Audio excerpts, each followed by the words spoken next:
Bonjour à toute l'église. À part de famille Siresco, avec cette occasion qu'on a, je vous passe un bon sabbat et une bonne journée à tout le monde. Au revoir. Au revoir.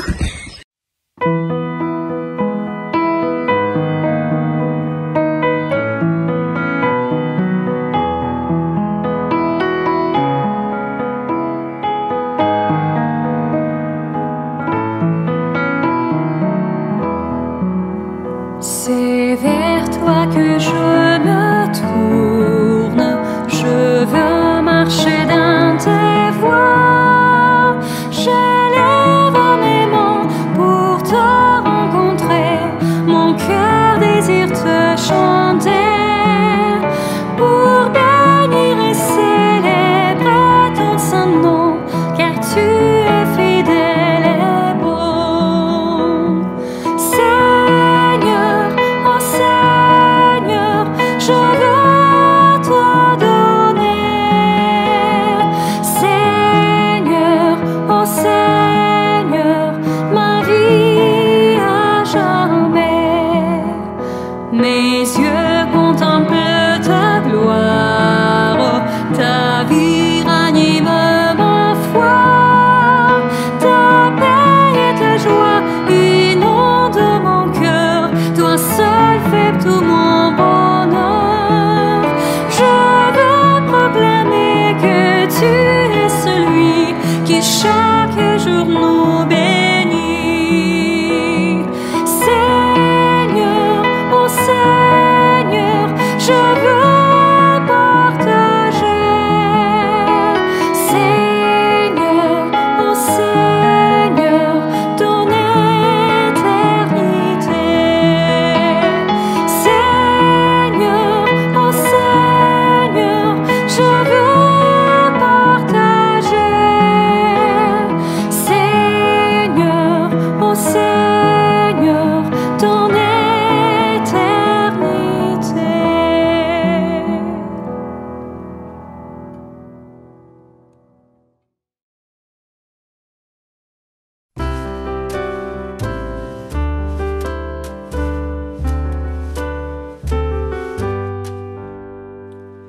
Je l'ai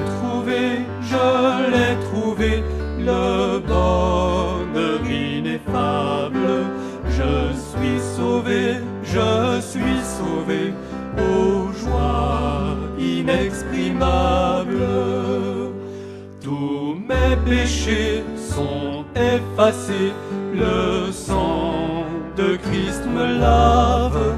Les jours des larmes sont passés, je ne suis plus esclave. Oh quel bonheur d'avoir Jésus pour maître, oh mon sauveur, mon seul sauveur, à toi seul je veux être. Tu vas briser 800 vainqueurs, du mal la tyrannie, affranchissant mon pauvre cœur et me donnant ta vie.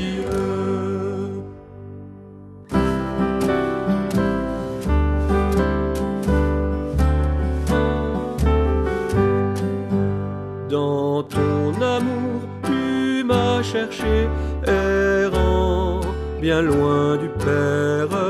Tu m'as sauvé de mon péché, tu fis de moi ton frère. Et maintenant et pour jamais, sous ton joug je me plie, je ne puis vivre désormais, Jésus, que de ta vie.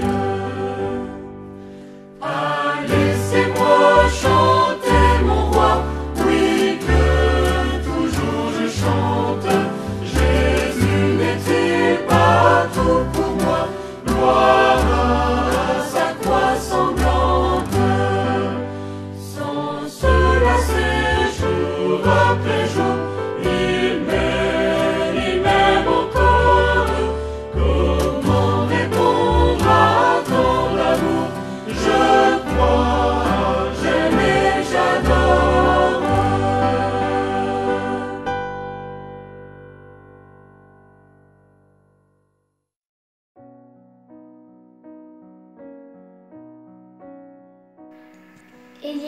victoire. Vous devez avoir la foi en Dieu. Courage. Nous allons y arriver à combattre les difficultés en ce moment. Et Jésus nous a promis d'être avec nous tous les jours. Venez auprès de moi, vous tous qui portez des charges très lourdes et qui êtes fatigués, et moi je vous donnerai le repos. N'ayez pas peur, soyez confiants, Dieu vous aime. Comme Joseph dans la Bible était en difficulté, Dieu l'a aidé. Et nous sommes en difficulté maintenant. Alors Dieu nous aide comme il l'a fait avec Joseph. Quand Jésus apprend la mort de Jean-Baptiste, il se met à l'écart. C'était des moments difficiles, probablement qu'il souffrait beaucoup. Et alors, Jésus, comme c'était sa mission, il revient très vite vers la foule pour guérir les malades. Quand nous sommes attaqués par le mal, la meilleure réponse, c'est de continuer à agir, de continuer à faire ce que nous devons faire. Et Jésus, c'était quelqu'un de cohérent. Il faisait ce qu'il disait. Quand il dit comme ça, en avant ceux qui pleurent, alors, car vous serez consolés, c'était vraiment ce qu'il fallait faire. Et nous devons faire ça aussi dans nos vies. Quand les choses ne vont pas, comme c'est le cas maintenant, il y en a qui vont avoir peur, mais Jésus, il est là pour nous consoler. Et nous pouvons aussi, je vous parle aussi d'un psychiatre, écrivain brésilien qui a écrit pas mal de livres, qui a fait une analyse de la personnalité de Jésus. Et quand il a fait ça, il s'est donné au Seigneur parce qu'il était impressionné par ce Jésus qui, face à la douleur, il ne s'enfermait pas. Il continuait à agir. Et il y a beaucoup de choses qui ont impressionné cette personne. Donc, nous devons faire de même pour nous qui connaissons déjà un peu de ce Jésus parce que nous ne connaissons pas tout. Alors, si vous avez peur, ne soyez pas découragés. Ayez du courage parce que Jésus, il est là avec nous. Soyez heureux. Bonjour à tous, bon sabbat. Bon sabbat. Donc aujourd'hui, c'est nous qui allons faire l'histoire des enfants. On va la faire en chanson. Une chanson que vous connaissez probablement, enfin du moins j'espère. Donc c'est la chanson de Noé. Donc on va voir l'histoire de Noé aujourd'hui. Un jour Dieu vit sur la terre tant de mal parmi les hommes, tant d'orgueil et de colère qu'il dit je dois les punir. Mais il avertit Noé, le seul juste du pays, qu'il désire le sauver et tous les siens avec lui. Car cet homme était sincère pour le craindre et le servir. Dieu lui dit de faire un arche, un bateau de 3 étages. De l'homme prend sa hache, son bateau, tous ses outils. Tic-tac, tic-tac, tic-tac, toc, Noé se mit à clouer. Tic-tac, tic-tac, tic-tac, toc, les travaux ont commencé. Il lui faut bien du courage, mais un jour tout est fini. Un matin, quelle est surprise pour les gens du voisinage. Un cortège s'organise d'animaux grands et petits. Bim bam bim bam bam, dans le bateau de Noé. Bim bam bam bam, 2 éléphants sont entrés, suivis de bêtes sauvages, des oiseaux et de fous. Noé place chaque espèce de par deux dans les cellules de ses dieux pleins de sagesse qui vient fermer le bateau.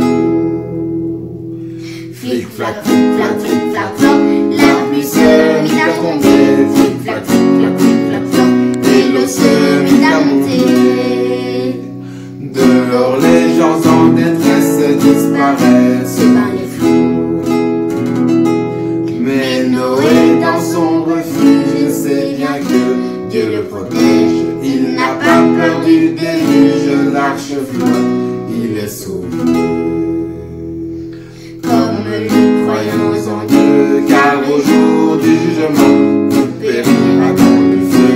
Mais pour toi, c'est différent. Si Jésus est ton refuge, ne crains rien, tu es sauvé. Si Jésus est ton refuge, ne crains rien, tu es sauvé.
Bonjour frères et sœurs, mon nom est JJ Pembe. Je suis membre de l'église adventiste de Bruxelles Centre. J'ai la joie et le privilège de pouvoir débuter les services de culte en prière. Je vous invite donc à incliner vos têtes et prier avec moi. Prions. Merci Père éternel pour ces saints sabbats, ces jours bénis, ces jours où tu as mis à part pour nous permettre de nous ressourcer. Ces jours où tu as mis à part pour que nous puissions nous décharger de nos fardeaux, Père éternel. Merci infiniment pour ces jours. Oui, Père éternel, je viens, ô Père éternel, Dieu de gloire, Dieu d'amour, Dieu de bonté, te remercier pour la santé que tu accordes à chacun de nous, Père éternel. Oui, nous savons ô combien, avec les événements qui se déroulent, ô combien la santé est précieuse, Père éternel. Nous te bénissons, Père éternel, pour la santé, Père éternel. Oui, Dieu de gloire, Dieu de paix, Dieu de bonté, je viens à ce moment réclamer ton Esprit Saint, afin que tout ce qui se déroulera, Père éternel, à ce moment, soit sous ton contrôle. Mais aussi, afin que ce Saint-Esprit puisse nous donner un esprit de discernement, enfin, Père éternel, de comprendre la parole que tu as préparée pour nous.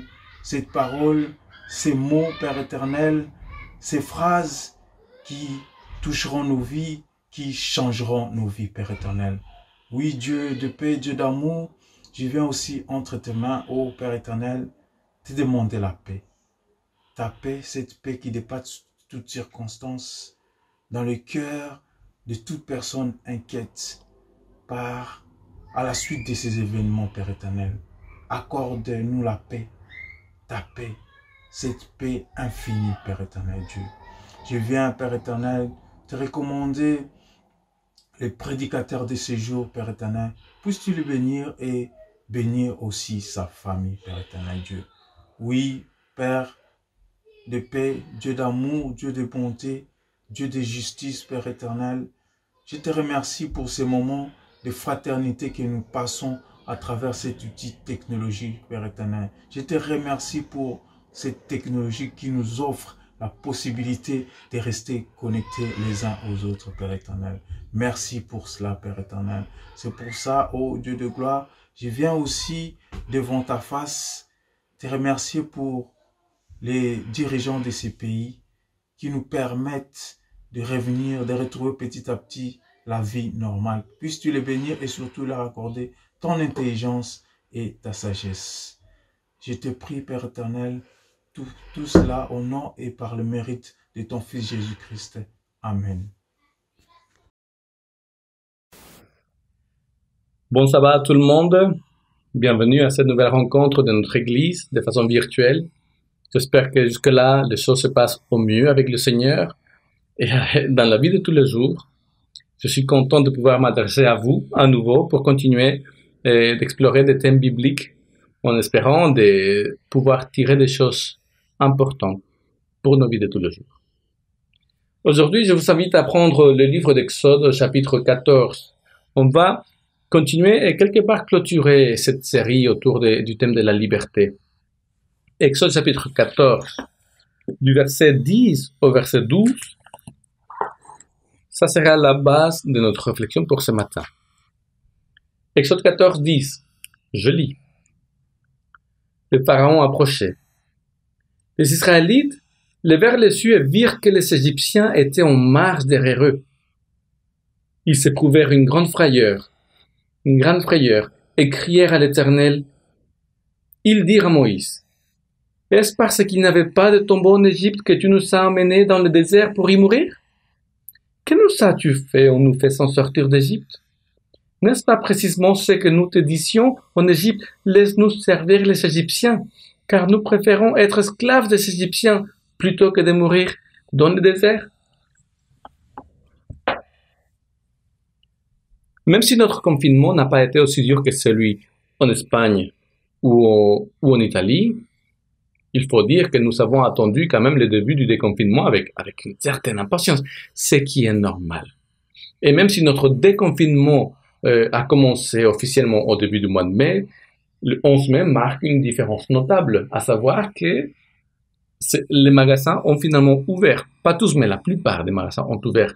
Et du coup, la population a pu sortir à nouveau des maisons à la reconquête des espaces publics, à la reconquête de leur liberté de mouvement, à la reconquête de leur possibilité de faire des achats pas forcément indispensables. Et la population est sortie malgré le fait que la menace du Covid-19 est encore présente. Il faut croire que pour la plupart des personnes, il est préférable de regagner une liberté partielle que de rester enfermé. Mais combien de règles ont dû être mises, préparées pour que cette liberté partielle ne devienne pas un cauchemar total, un cauchemar sanitaire par la suite. Et personne ne le veut d'ailleurs. Quoi qu'il en soit, une chose est certaine, nous n'aimerions pas rester de façon indéfinie confinés à la maison, prisonniers de ce Covid-19. Nous aimons notre liberté et c'est très bien comme ça. Combien de lois régissent notre liberté? Ici en Belgique, si nous nous adressons à la Constitution, nous verrons que dans les 9 chapitres qui la constituent, il y a plus de 1200 articles, sans compter les annexes. Mais puisque les choses ne peuvent pas être aussi simples, il faut aussi tenir en compte les différents codes qui existent. Il y a par exemple en Belgique 11 codes fédéraux, 9 codes régionaux, et je ne vous parle pas du code de la route, des codes et des règlements qui régissent nos travaux, qui régissent notre travail, je veux dire, qui régissent l'école, les études, l'université, qui régissent la famille, qui régissent les églises. Toutes ces règles et lois sont là pour nous assurer une certaine, pour qu'on soit sûr qu'une certaine justice régnera dans le pays. Et, en cas de besoin, ces règles sont là aussi pour me défendre. Les limites de la liberté, quelles sont ces limites? Les limites de la liberté sont les règles qui les encadrent. Mais il faut se poser la question, est-ce que nous sommes aussi compliqués, nous autres humains, au point de devoir avoir autant de règles pour cadrer nos libertés?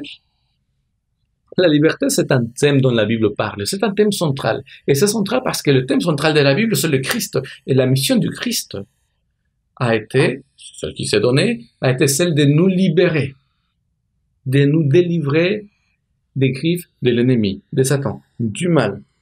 Et cela, on peut le voir déjà dans l'Ancien Testament, avec l'histoire que nous avons étudiée depuis un certain temps.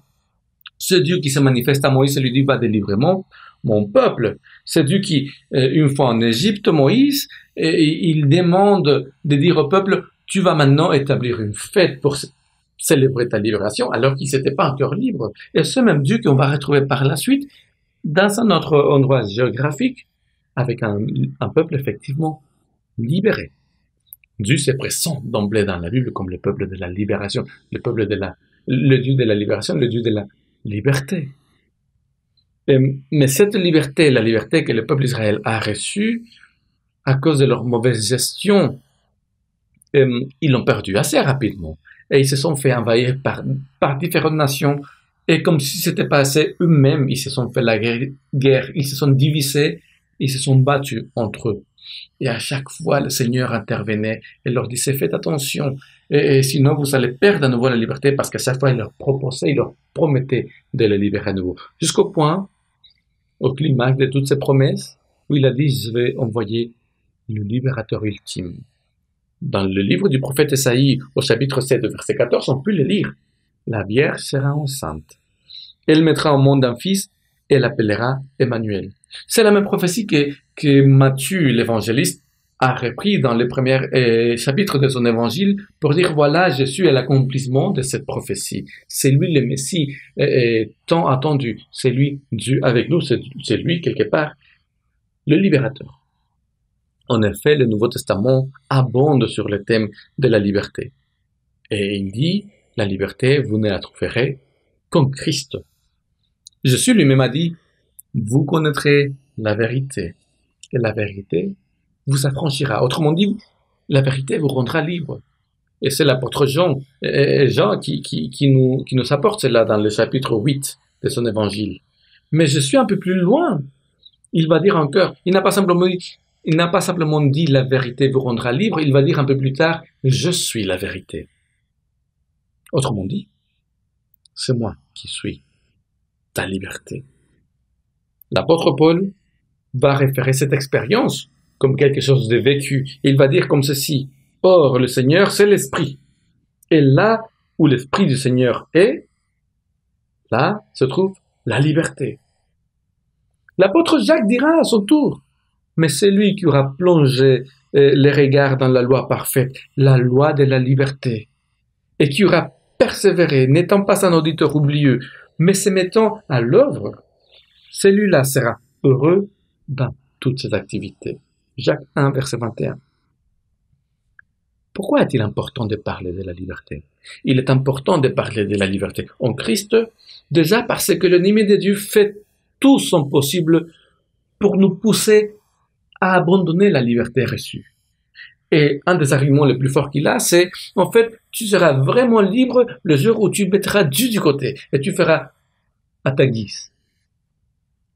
En fait, c'est le chemin le plus rapide pour retomber dans la prison de laquelle Dieu nous a libérés.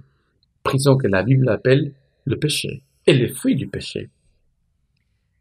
Donc, il faut parler de liberté pour ne pas retomber dans la prison du péché. L'apôtre Paul donne une mise en garde comme ceci aux Galates. Dans l'épître aux Galates, il dit ceci, chapitre 5, « C'est pour la liberté que Christ nous a affranchis.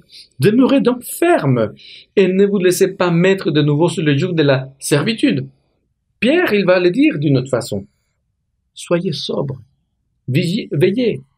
Votre adversaire, le diable, rôde comme un lion rugissant, cherchant qui dévorer. » 1 Pierre 5, 8. La Bible parle beaucoup de liberté aussi parce que, comme si ce n'était pas assez avec un ennemi qui vous l'a ôté, nous ne sommes pas capables de gérer cette liberté comme il faudrait. Qui est libre est en position de force par rapport à qui est esclave, c'est un fait. Mais c'est cette position de force que nous avons du mal à gérer. Pourtant, selon la Bible, en tant qu'être humain, quand nous naissons dans un contexte, dans un monde qui est séparé de Dieu. Autrement dit, qui est dans le péché. Nous naissons donc tous soumis à la loi de la séparation avec Dieu, à la loi du péché. Ça veut dire que toute personne qui accepte le Christ et qui vit l'expérience de vie avec lui, il vit l'expérience de la libération. Dans ce sens, on s'attendrait à ce que tous ceux qui ont été libérés est une attitude compréhensive, une attitude rédemptrice vis-à-vis de ceux qui sont un cœur enchaînés par les lois du mal. Et bien sûr, on s'attendrait que ces personnes libres puissent interagir en toute paix et amour et bonté les unes avec les autres. Mais ce n'est pas le cas. Si c'était le cas, nous n'aurions pas de problèmes dans les églises et nous aurions beaucoup de problèmes, au moins, dans le monde. L'apôtre Pierre, d'ailleurs, il dit déjà aux croyants à son époque, « Comportez-vous en homme libre, sans faire de la liberté un voile qui couvre la méchanceté, mais en agissant au contraire comme des serviteurs de Dieu. » Autrement dit, tu as été libre, mais fais pas semblant que parce que tu es libre, on va pas voir les choses mauvaises que tu continues à faire. L'apôtre Paul va dire, lui à son tour, « Frères, vous avez été appelés à la liberté. Seulement ne faites pas de cette liberté un prétexte de vivre selon vos envies, mais rendez-vous par l'amour, serviteurs les uns des autres. » En fait, ce n'est pas parce que Dieu me libère que je suis libre de faire ce que je veux et comme je veux, et seulement pour suppléer à mes besoins et mes désirs. Mais s'il y a des personnes qui disent « Oui, mais ma liberté en Christ, je ne l'utilise pas pour m'imposer aux autres », il va dire ceci quand même, l'apôtre Paul. « Prenez garde toutefois que votre liberté ne devienne pas une pierre d'achoppement pour les faibles. Dieu me rend libre, oui, mais s'il me donne la responsabilité de vivre cette liberté avec sagesse, pour ne pas heurter les autres. » En fait, la liberté en Christ n'est pas un acquis permanent, ni sa gestion, une chose aussi simple que certains le prétendraient. Et pourquoi? Parce que même si nous sommes déjà libres en Christ, Nous continuons à vivre dans un monde où la loi du péché règne, où le mal règne. Et cette séparation de ce monde avec Dieu, quoi que l'on veuille, se fait sentir même dans nos cœurs. Et nous devons vivre avec cela jusqu'à la fin de nos vies, jusqu'au retour de Christ. Nous sommes libres, mais nous ne sommes pas pour autant tout à fait tirés d'affaire. Revenons à l'histoire du peuple d'Israël à la sortie d'Égypte pour voir ce que nous pouvons apprendre pour aujourd'hui. Si nous voulons faire un résumé, après des siècles d'esclavage, le peuple d'Israël est libéré d'Égypte. Dieu s'est manifesté avec puissance pour les libérer avec une telle efficacité qu'à la fin, non seulement Pharaon leur a dit « Oui, vous pouvez partir », mais le peuple égyptien lui-même poussait le peuple pour qu'il s'en aille. Et quand le peuple d'Israël a demandé des dédommagements, ils se sont vus inondés de richesses, dans le but qu'ils s'en aillent le plus vite possible, le plus rapidement possible. Étaient-ils libres? Oui. Et non en même temps. Oui, parce que justement, ils pouvaient partir sans aucun encombre. Non, parce qu'ils devaient d'abord quitter tout à fait le territoire égyptien. Alors, ils ont pris le chemin vers la liberté. Et après quelques jours, nous raconte la Bible, Pharaon et le peuple égyptien changent d'avis. Et ils partent à la poursuite des esclaves échappés. Ils les rejoignent, toute l'armée égyptienne rejoigne le peuple d'Israël dans ce qui semble être une impasse. Non, ce qui était une impasse. À droite des montagnes, à gauche des montagnes, en face, la mer Rouge.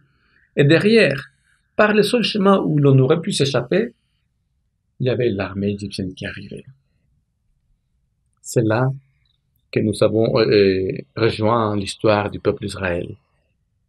En Exode chapitre 14, je vais le lire à nouveau.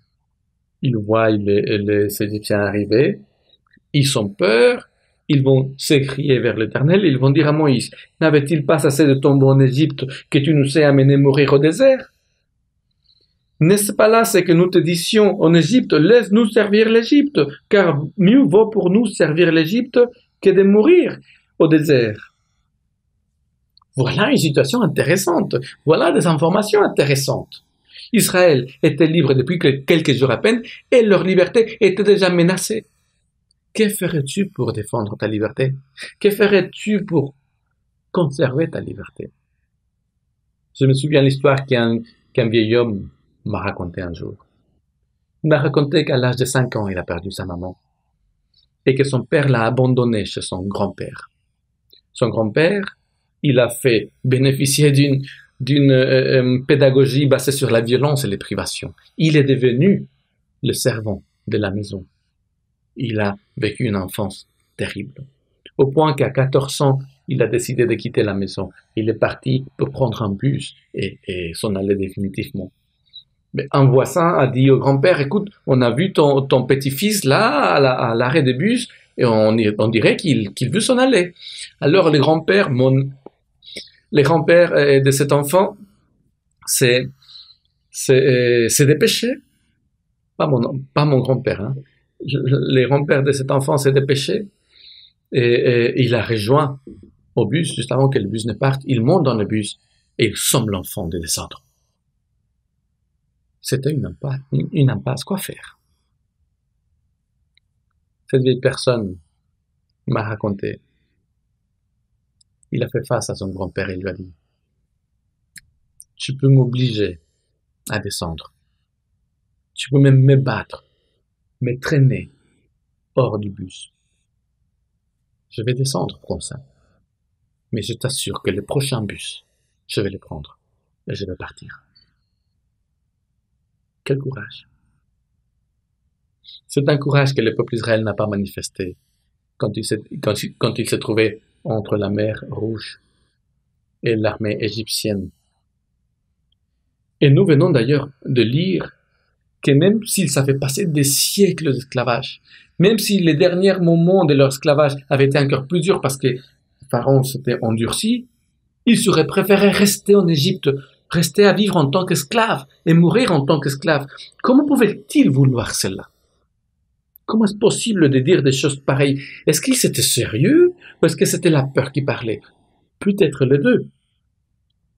Quoi qu'il en soit, face à cette impasse, il s'abandonne à la peur et il ne trouve rien d'autre à faire de mieux que de trouver quelqu'un à qui blâmer. Comment agir comme ça? Comment dire des choses pareilles alors que tu as vu le Seigneur te délivrer avec force? Avant de les juger trop hâtivement, ça serait intéressant d'essayer de nous mettre à leur place. Israël vient de sortir d'Égypte. Ça fait quelques jours qu'ils marchent vers la liberté. Et ils sont laissés, selon eux, derrière eux, un pays anéanti. Leurs divinités ont été anéanties. Et tout d'un coup, ils les voient réapparaître. Ils voient l'armée débarquer avec toute sa force, toute sa puissance. De quoi avoir peur? Parce que c'est leur mentalité. Dieu avait vaincu non seulement la nation, mais les dieux païens. Mais si cette nation-là, qui soi-disant était anéantie, était capable de renaître et de venir à la charge, ça veut dire peut-être que leur Dieu était aussi rené de leur cendre et qui venait prendre leur revanche. Peut-être que finalement Dieu n'avait pas été aussi efficace que cela en les battant. De quoi se poser des questions? De quoi avoir peur? On comprend un peu mieux, n'est-ce pas, leur réaction. Toutefois, quand on se rappelle de comment Dieu les a délivrés d'Égypte, il ne l'a pas fait que par la force. Israël a aussi été délivré par la foi. Une fois qu'ils ont dû mettre en action la nuit de Pâques. Et là, c'était la 12e fois où ils devaient prouver leur foi en Dieu. Ils avaient vu le Seigneur agir avec force? Oui. Mais ils n'avaient pas encore une relation avec lui. Une réelle relation, en tout cas. Est-ce qu'ils avaient tort ou est-ce qu'ils étaient obligés de dire, d'accord, de toute façon, on va croire dans le Dieu d'Abraham parce que, voilà, tout ce qu'il a fait par le passé. Est-ce qu'ils s'est obligé de croire en lui? Non.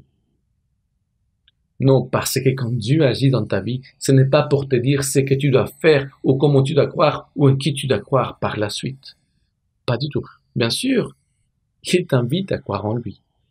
Mais s'il ne t'y contraint pas. Quand le Seigneur intervient dans ta vie pour te délivrer des chaînes du péché, ce n'est pas pour que tu n'aies plus le choix par la suite de comment vivre et en qui remettre ta confiance. Un jour, une personne m'a raconté son expérience, l'expérience qu'il avait eue en tant que colporteur dans sa jeunesse. Il était le sabbat matin à l'église avec son copain colporteur. Il s'était assis tout au fond de l'église, bien sûr, pour ne pas suivre le culte et faire d'autres choses. Et à la fin du culte, une personne vient les saluer et leur dit, il est où votre copain? Quel copain? L'autre jeune colporteur qui était assis juste à côté de vous. On est les deux seuls colporteurs en ville. C'est quand même bizarre. Il y avait un jeune à côté de vous. On aurait dit un colporteur comme vous. Mais si vous regardez avec tristesse, pendant que vous faisiez de tout sauf écouter, la personne me dit, tu sais, c'était un ange. Et nous avons reçu le message. Cette personne-là qui est venue nous saluer, elle avait vu un ange du Seigneur à côté de nous. Quelle belle expérience, n'est-ce pas? Et pourtant, la personne qui me l'a raconté, aujourd'hui, elle n'est plus dans l'église. Elle ne croit même plus au Seigneur. Le Seigneur, quand il se manifeste dans ta vie, ce n'est pas pour que tu sois obligé de l'accepter comme ton sauveur. Le Seigneur, il te laissera prendre toutes les décisions de ta vie. Toi, à toi, tout seul. Bien sûr, il sera là, mais il faudra que tu décides quel rôle tu veux qu'il joue dans ces décisions, ou si tu veux qu'il joue un rôle tout court. C'est ton choix. Il ne te contraindra pas. Tu sais pourquoi? Parce qu'il respecte profondément la liberté qu'il t'a donnée et la possibilité que tu as de choisir. C'est quelque chose de sacré. Mais reprenons le peuple d'Israël. Ils ont peur. Ils disent, on aurait préféré rester en Égypte. On voulait même pas partir d'Égypte. D'ailleurs, en fait, ils auraient préféré mourir en Égypte. Ils préféraient un présent mauvais qu'un futur de liberté, mais incertain. On dirait que tout ce qu'ils veulent, c'est avoir des certitudes, même si c'est de mauvaises certitudes. À leur su, on dirait que la liberté, c'était un risque qu'ils ne voulaient pas prendre. Je me rappelle d'un ami que j'avais, un coiffeur. Un jour, je lui dis, est-ce que tu aimerais bien qu'on parle de Jésus? Il m'a dit non. Laisse-moi tel que je suis. Je ne veux pas apprendre de nouvelles choses auxquelles je serais obligé d'adhérer. Je veux que tu me laisses tel que je suis. Je me sens bien comme ça. Parfois, il est plus difficile de vivre en assumant nos décisions et en étant pleinement responsable de nos actes que de vivre enchaîné dans la routine ou de se cacher dans les habitudes quotidiennes. En effet, à l'occurrence, Israël semble dire « Je préfère vivre misérablement dans ma routine et blâmer l'Égypte et dire c'est à cause de l'Égypte que je suis dans la misère. Et je préfère cela à vivre un homme libre et lutter pour ma liberté. Parce que si jamais j'échoue, qui je pourrais blâmer? Plus personne, sinon moi. Comment te sentirais-tu à la place de Dieu? Imagine que tu te démènes pour aider quelqu'un, mais qu'à un moment donné, la personne se retourne contre toi et te dit de toute façon, toutes les choses qui ne vont pas, c'est ta faute. Tu aurais dû me laisser là où j'étais. Qu'est-ce que tu ferais? Moi, je m'éloignerais de la personne probablement. Et l'envie vient de lui dire, écoute, tu veux continuer à vivre une vie misérable? Vas-y. Si cela te fait plaisir, mais ne te gêne pas. Suis ton chemin. Je pense que beaucoup parmi nous ferions la même chose. La même chose, mais pourtant, Dieu, lui, il n'a pas agi comme ça. Il s'est lancé dans l'entreprise de libérer le peuple d'Israël au risque de s'engager pour rien. Et il l'a fait en sachant qu'il allait mal réagir à un moment donné. Mais aujourd'hui, le Seigneur continue à s'engager pour toi et pour moi, au risque de nous voir partir loin de lui, au risque même de nous perdre. Parce qu'en fait, la liberté, c'est un pari risqué. Et Dieu a pris ces risques pour Israël. Le risque qu'il ne sache pas apprécier la liberté reçue, le risque qu'il ne sache pas vivre en tant que personne libre, le risque qu'il ne sache pas conserver la liberté qu'il savait reçue. Mais quelque part, est-ce qu'ils pouvaient vraiment assumer leur nouvelle liberté? Mais après 400 années d'esclavage, quelle notion avait-il encore de la liberté, de l'égalité entre les êtres humains, de la dignité humaine, du respect, du droit? Quelle notion avait-il peut-être encore de Dieu lui-même et de la relation que Dieu veut vivre avec les humains? Et malgré tout, le Seigneur les a libérés. Oui, il a libéré ce peuple qui, face à la mer Rouge, est en train de dire à Moïse, c'est ta faute si nous sommes là, tu aurais dû nous laisser en Égypte. C'est le peuple que le Seigneur a choisi et avec lequel il voulait faire une alliance, malgré le fait que là, il s'était en train de dire, tu aurais dû nous laisser. Quand nous étions esclaves, nous étions mieux. Malgré tout, le Seigneur a réalisé une énorme délivrance. Il a déployé sa puissance, il a ouvert la mer Rouge. C'est un signe formidable de sa volonté, de bienveillance envers le peuple d'Israël. Mais vous savez quoi? Je pense que le signe plus fort, c'était pas qu'il ouvre la mer Rouge. Le signe plus fort, à mon avis, c'est cet amour qu'il avait pour le peuple d'Israël, malgré le peuple d'Israël. Dieu est un Dieu qui est capable de m'aimer malgré moi-même. Quand nous sommes adolescents, et même si nous avons des bons rapports avec nos parents, nous rêvons tous de notre vie adulte libre, capable de gérer nos finances, notre maison et faire comme bon nous semble. Oui, mais la vie adulte, ce n'est pas un conte de faits. La vie adulte est une vie de contraintes, de sacrifices, de responsabilités, de joie et de victoires, bien sûr, mais aussi des frustrations et de tristesses. C'est le prix de la liberté appelée l'âge adulte. D'ailleurs, de plus en plus de jeunes tardent à quitter leur foyer parce qu'ils veulent profiter plus longtemps du confort, de la protection, des avantages que vivre avec maman et papa représente. Quand on analyse l'attitude d'Israël à partir du moment où Moïse arrive en Égypte et jusqu'à ce qu'il s'arrive à la montagne d'Horeb, on dirait des adolescents, des jeunes adultes qui qui veulent, oui, leur liberté, mais que quoi qu'il arrive, s'il y a des problèmes, c'est les parents qui doivent les résoudre. Et attention, parce qu'on va leur dire, mais pas de la bonne façon. C'est tel quel.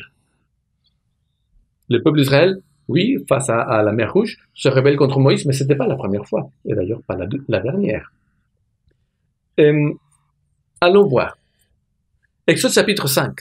Moïse arrive, va parler avec le pharaon, dit « Laisse partir mon peuple », et pharaon va endurcir l'esclavitude chez le peuple d'Israël. Et le peuple d'Israël va se retourner contre lui. Un peu pour lui dire « Mais avant on était mieux. À quoi ça sert de vouloir croire en ce Dieu qui vous nous libérait si à partir du moment où on a cru, les choses ont empiré ?» Première fois. Deuxième fois, Moïse retourne pour leur dire « Écoutez, Dieu va vous libérer. » Ils vont dire « Mais ça sert à quoi de t'écouter? Ça sert à rien. » Deuxième fois. Troisième fois. La deuxième fois, c'est au chapitre 6. Troisième fois, au chapitre 14, face à la mer Rouge, on l'a vu, on était mieux avant alors qu'on était esclaves. Qu'est-ce que tu nous as fait faire? C'est ta faute si on est dans cette impasse. Chapitre 15, un chapitre juste après. Ils arrivent à Mara. C'est un étang où l'eau est amère. Et là, ils vont se plaindre, nous avons soif. Tu nous as fait sortir pour mourir de soif? Au chapitre 16, un chapitre juste après. Ils se trouvent plus loin, au désert du Sin. Et là, ils sont faim. Ils vont vouloir du pain et de la viande. Le Seigneur va leur donner de la viande et du pain. Mais le pain va être encore une raison pour laquelle ils vont agir en rébellion. Le Seigneur dit, prenez du pain tous les jours, seulement pour la journée, mais il y en a qui vont prendre pour les jours suivants. Le Seigneur leur dit, le 6e jour, le vendredi, vous prenez le double parce que le samedi, il n'y aura rien, donc sortez pas prendre du pain à la main samedi matin, et ils sortent quand même prendre du pain le samedi matin. Toujours un esprit de contradiction, de rébellion. Ce n'est pas tout. Au chapitre 17, ils sont à Rephidim, et encore une fois, ils ont soif. Mais cette fois-ci, ils vont aller encore plus loin. Ils ne vont pas simplement dire on a soif. Ils vont dire, mais l'Éternel est-il au milieu de nous? Oui ou non? On a encore soif. Où est-il à la fin? On pourrait se croire face à des adolescents aux prises avec leurs parents. J'ai reçu une éducation selon laquelle moi, en tant qu'enfant, en tant qu'adolescent, je n'avais pas le droit de contredire mes parents, ni de questionner leurs décisions, ou encore moins de m'opposer ouvertement à eux. Et les fois où cela est arrivé, les procédés pédagogiques propres à mon pays m'ont vite recadré. De façon toute naturelle, je pensais que cette pédagogie, que cette façon d'éduquer les enfants était la meilleure. Mais le Seigneur m'a permis de rencontrer mon épouse. Et mon épouse, avec beaucoup de patience, m'a introduit et continue encore aujourd'hui à me guider dans l'apprentissage de ce qu'on appelle l'écoute active, la bienveillance, le dialogue. Et je suis heureux qu'elle l'ait fait et qu'elle continue à le faire. C'est mes enfants qui profitent des choses que j'ai apprises avec mon épouse. Et ils ne se portent pas moins mal. Ils se portent plutôt bien, je pense. Dans le passage qui nous occupe aujourd'hui, nous avons un Israël libre, oui, mais tellement préoccupé par les contingences quotidiennes qu'il ne cesse d'évoquer l'Égypte comme si ça avait été, waouh, la panacée, la solution, comme si ça avait été le paradis sur terre. Et ils ne demandent qu'à revenir en arrière. Et ils le font avec brutalité. Et Dieu, comment réagit-il? Il ne cesse de suppléer à leurs besoins, sans s'en prendre à eux, car avec la liberté commence un processus d'apprentissage. Et ce processus, il est long, c'est un processus de croissance, de changement. Et pendant tout ce processus, le Seigneur n'arrête pas de nous ramener toujours plus proche, plus près de lui. Et c'est la chose qu'il faisait avec le peuple d'Israël. Alors qu'il grandissait dans la liberté, qu'il s'apprenait, qu'il se plaignait tout le temps, il continuait à les guider vers la montagne d'Horeb, la sainte montagne, comme l'appelle le livre de Exode. Pourquoi? Parce que là, il voulait établir une alliance avec eux. Au pied de la montagne, le Seigneur s'est adressé à Israël. Dieu avait désormais honoré la promesse qu'il avait faite à Abraham, Isaac et Jacob. Israël était libre. Israël était sorti d'Égypte. Non seulement cela, il était riche et ça avait aussi été une promesse faite à Jacob. Il sortira, il sera riche. Ils étaient nombreux. Toutes les promesses faites avaient été accomplies. Désormais, quelque part, Dieu aurait pu dire « Faites chemin ». Et il aurait pu faire chemin, le peuple d'Israël tout seul. Mais Dieu avait d'autres plans.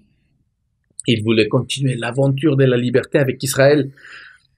Mais s'il y avait des conditions, il y avait des règles à suivre. Non pour être délivré, attention, mais pour pouvoir rester libre. Ces règles, on les connaît sous le nom des 10 commandements, les 10 paroles. Dieu ne voulait pas qu'Israël reste au pied de la montagne. Il voulait qu'il aille plus loin, plus haut, en adhérant à ses conseils, en adhérant à sa loi. Et ça, c'était un choix que seulement Israël pouvait prendre. Quand, en tant qu'étrangers, nous arrivons dans une nouvelle nation, il y a toute une série de règles et de lois que nous devons apprendre et que nous devons observer, faute de quoi nous risquons d'avoir des problèmes avec nos voisins et avec la loi aussi. Bien sûr, rien de plus normal. Avec le Seigneur, c'est pareil.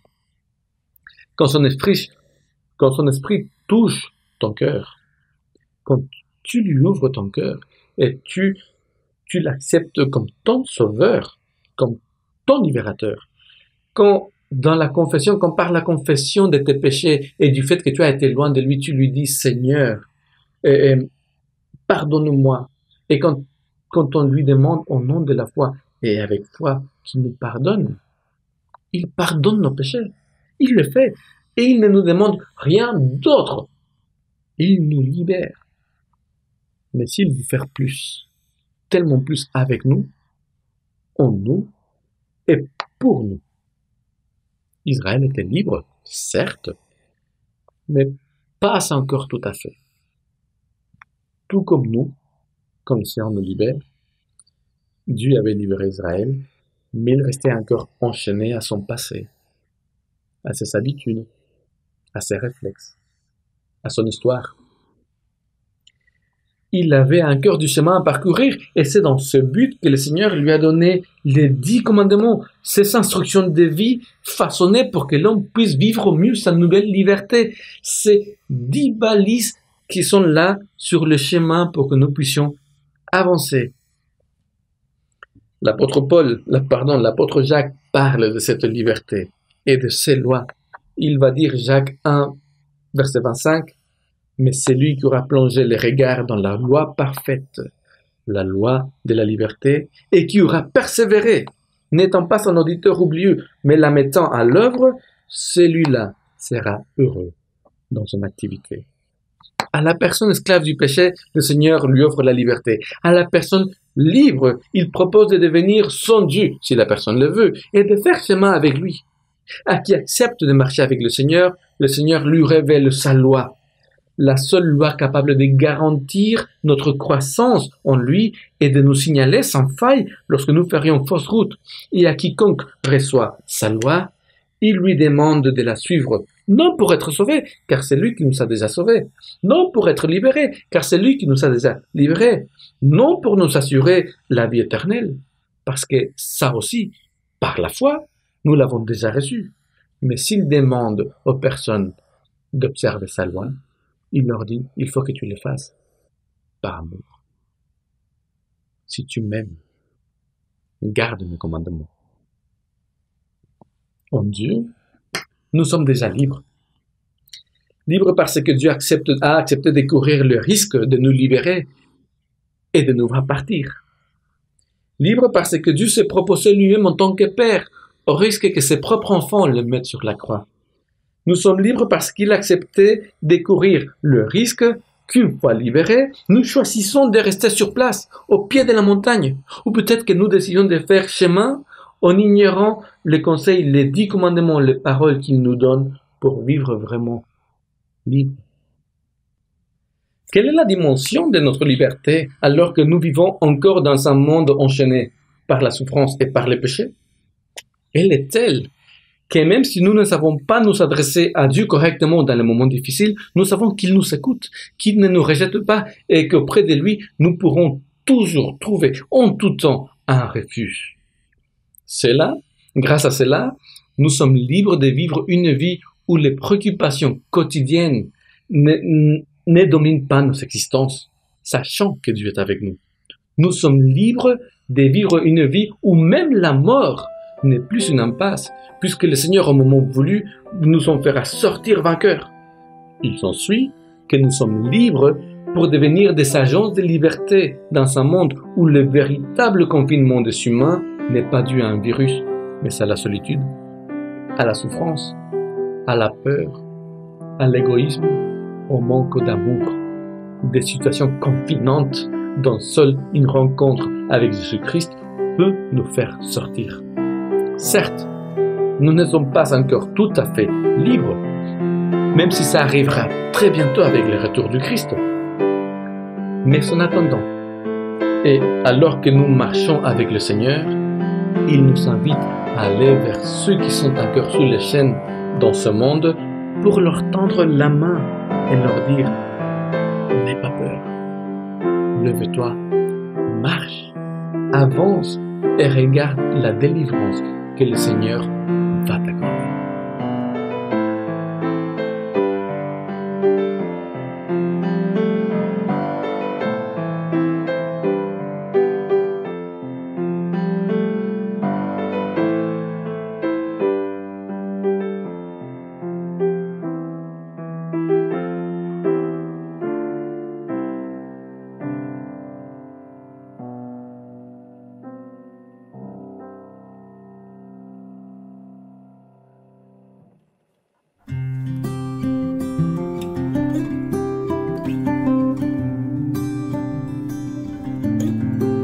Celui qui met en Jésus une pleine confiance, jamais ne chancelle plus, compléter sa délivrance.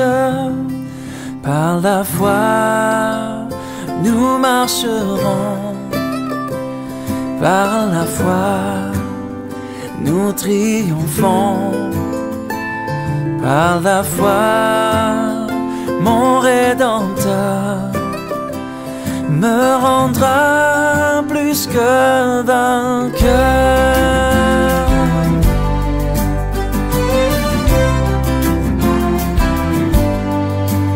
Dans les jours d'adversité, quand tu sens gronder l'orage, regardant sécurité, attristé, reprends courage. Par la foi, nous marcherons, par la foi, nous triomphons. Par la foi, mon Rédempteur me rendra plus que vainqueur.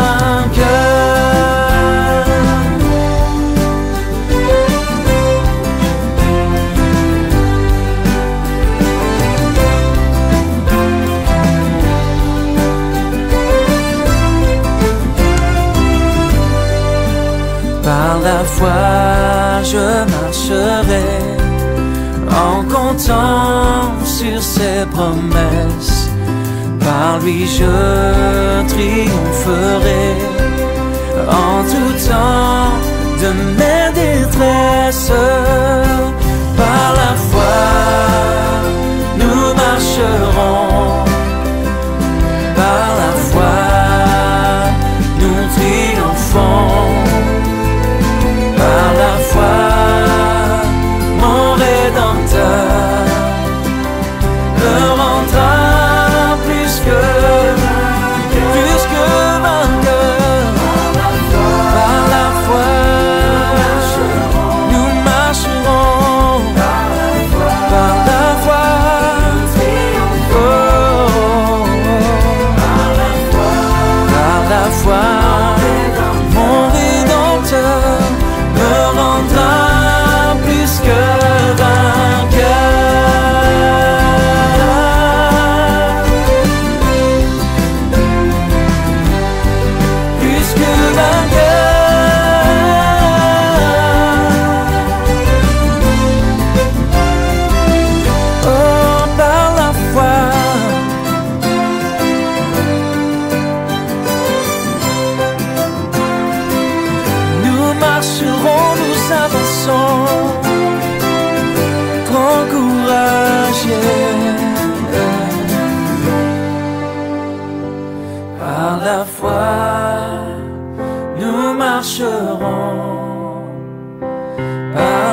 triomphant. Par la foi, mon Rédempteur me rendra plus que vainqueur.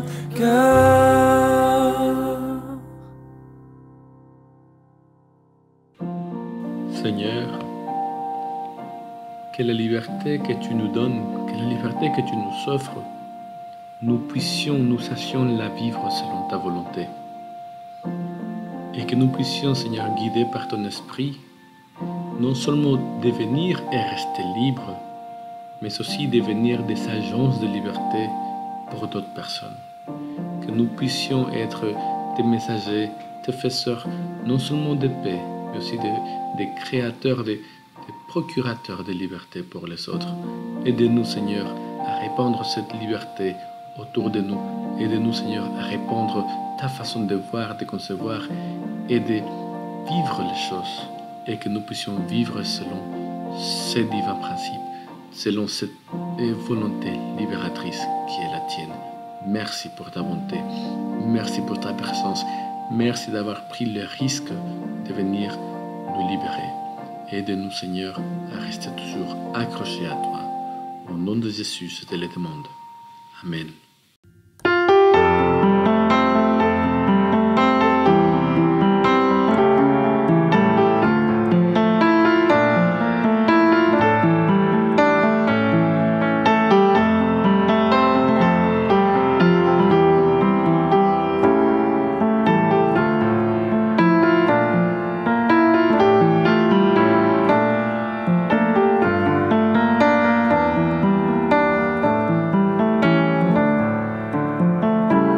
Nous t'adorons, ô Père, dans ton temple. Nous t'adorons en esprit en vérité. Tu habites nos louanges. Nous t'adorons en esprit et en vérité. Car un jour près de toi vaut mieux que mille ailleurs. Je désire habiter dans ton temple, car un jour près de toi vaut mieux que mille ailleurs. Je désire habiter dans ta maison, Seigneur. Je désire habiter dans ta maison, Seigneur. Nous t'adorons.